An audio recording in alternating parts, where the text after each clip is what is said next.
सहनावतु सहनौ सह वीर्यं करवावहै तेजस्विनावधीतमस्तु मा विद्विषावहै। ओम शांति शांति शांति। हरि ओम तत्सत्। श्री गुरुभ्यो नमः। हरि ओम। పుత్ర స్వామి వారికి నా పూర్వక ప్రణామములు.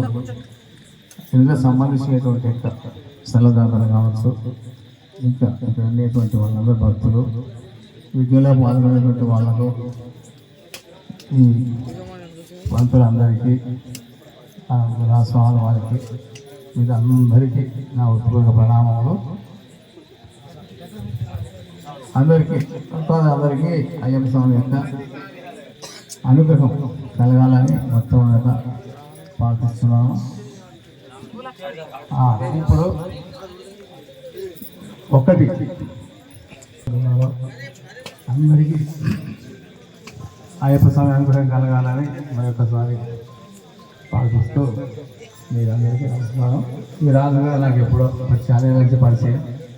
ఒకసారి సహస్రకు అభిషేకం కలిగినప్పుడు అక్కడికి వచ్చాను ఒకసారి, ఇక 2 సార్లు వచ్చాను అనుకోండి. నా యొక్క సమయంలో ఇప్పుడు వేసడం జరిగింది. నాకు కొంచెం ఆయన బాగా ఎక్కువ నుంచి అయినా ఆయన ప్రేమ స్వామి గారి యొక్క భక్తితో ఇక్కడ రావడం జరిగింది. మీరందరూ కూడా నాకు కొత్తనే చేస్తున్నారు, అందరూ కొత్తగా ఉన్నారు.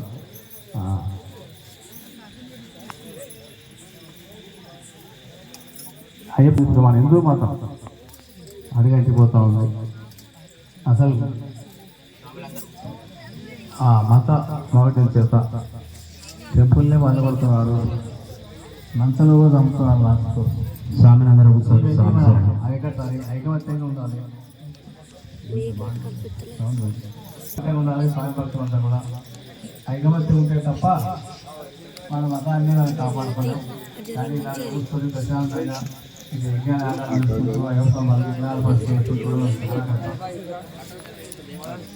తప్పకుండా అందరూ కూడా ఆ విధంగా చేసుకోవాలని నేను ప్రార్థిస్తున్నాను. ఐకమత్యం ఉండాలి. ఎవరెవరికి ఏ కోరికలు ఉన్నాయో ఆ కోరికలంతా కూడా అయ్యప్పని అనుగ్రహించాలని మరొకసారి ప్రార్థిస్తున్నాను. ముఖ్యంగా అందరికీ నమస్కారం, ప్రణామములు. బాగా చక్కగా చేసుకుంటున్నారు. ఇక్కడ రావడం కూడా నాకు అదృష్టం, ఇందులో పాల్గొనడం కూడా నాకు అదృష్టం. ఇప్పుడు పరిస్థితి కార్యక్రమం అంటే నేను తప్పకుండా నాకు ఎట్లున్నా పాల్గొంటూ ఉంటాను. నేను కూడా కొన్ని పరిస్థితి 105 విగ్రహ పరిస్థితి అనుకున్నాను. అది దాటిపోయి 2 రోజులాగా అయిపోయాయి. 2 పరిస్థితి చేసినాం. శాశ్వత కార్యక్రమం కాబట్టి నాకు ఇష్టం, ఎప్పుడు చేస్తూ ఉంటాం. అందులో అది మన అదృష్టం, బాగా దేవతలే కాబట్టి మీరందరూ పాల్గొనేందుకు నాకు చాలా సంతోషం ఉంది. అందరూ చేస్తున్నారు. ఇక్కడ ఇంకా 2-3 రోజులు ఉంది కదా, ఇంకా భక్తి శ్రద్ధగా భక్తులు అంటే రాని వాళ్ళందరూ రావాలి, అందరూ పాల్గొనాలి. శ్రద్ధగా చేసుకుంటే వాళ్ళని చేసుకోండి. ఎంత శ్రద్ధగా చేస్తే అంత భగవంతు అనుగ్రహం అనేది. ఇక్కడ వచ్చి కొంచెం ఫోన్లు మాట్లాడుకుంటూ వ్యవహారాలు మాట్లాడుకోకుండా ఎంతసేపు చక్కగా భగవంతుడిగా శ్రద్ధ పెట్టుకోవాలి. నాలుగునే ప్రార్థన చేసుకోవాలి.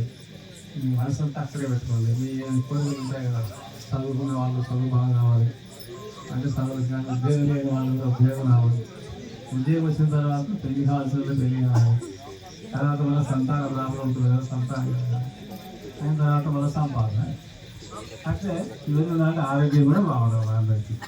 ఇవన్నీ అప్పుడు అన్నీ ఇచ్చి ఆ సర్వేశ్వరుడు పార్వతీ పరమేశ్వరుడు వారి వాళ్ళ పుట్టిన అయ్యప్ప స్వామి వారు, అలాగే మిగతా దేవతలు అందరికీ సుబ్రహ్మణ్య స్వామి గణపతి అందరూ పూజ చేస్తున్నారు కదా. ఇక్కడ అందరూ అనుగ్రహించి మా అందరినీ సర్వదా రక్షించి కాపాడాలని మరోసారి ప్రార్థన చేస్తున్నాను. మరి ఇంకేం భక్తులకి స్వామివారు అమృత వాక్య విన్నారు. అదే రీతిగా మరి ఇంకా 2 రోజులు ఉంటాయి కాబట్టి మీకు ఇబ్బంది లేదు. మళ్ళీ మాట్లాడుతున్నాను. అందరికీ వారి ఆశీస్సులు ప్రతి ఒక్కరికి ఉంది. ఇంకా ఎంతోమంది భక్తులు కూడా రావాలని ప్రార్థన చేస్తున్నారు. అందరు రాండి, ఈ పూజలో పాల్గొనండి. మీరు ఏమి ఇస్తారో స్వామి సమర్పణం చేయండి. టైం మాత్రం కరెక్ట్గా రాండి. ఎందుకంటే హోమం ఏ డేట్ పెట్టి టైం పెట్టారో ఆ టైం కలిసి కూర్చుంటే అన్ని పూజ మంచి జరుగుతుంది. మీకు అందరికీ గురువు ఆశీస్సులు, అయ్యప్ప స్వామి అనుగ్రహము, మా ఉన్నికృష్ణ నమోది గురుస్వామి అనుగ్రహము అందరికీ ఆశీస్సులు ఉంది. రేపు విష్ణు శివానంద స్వామి వస్తున్నారు, వాటికి కూడా అమృత వాక్య విందాం. సహనంగా సద్భావనంగా ఉండండి. వారి అనుగ్రహం, గురువులు అనుగ్రహం, ఆ ముక్కోటి దేవతలు కూడా వస్తున్నారు ఇక్కడికి. స్వామి శరణమయ్యప్ప. అందరూ స్వామి ప్రసాదం తీసుకోండి. మళ్ళీ రేపు పొద్దున సేవ చేసే వాళ్ళు కూడా చక్కగా సేవ చేయండి. పూజ కన్నా సేవ మిన్నన్నారు పెద్దలు. సేవ ఎంత చేస్తారో అంత అద్భుతం. స్వామి శరణమయ్యప్ప.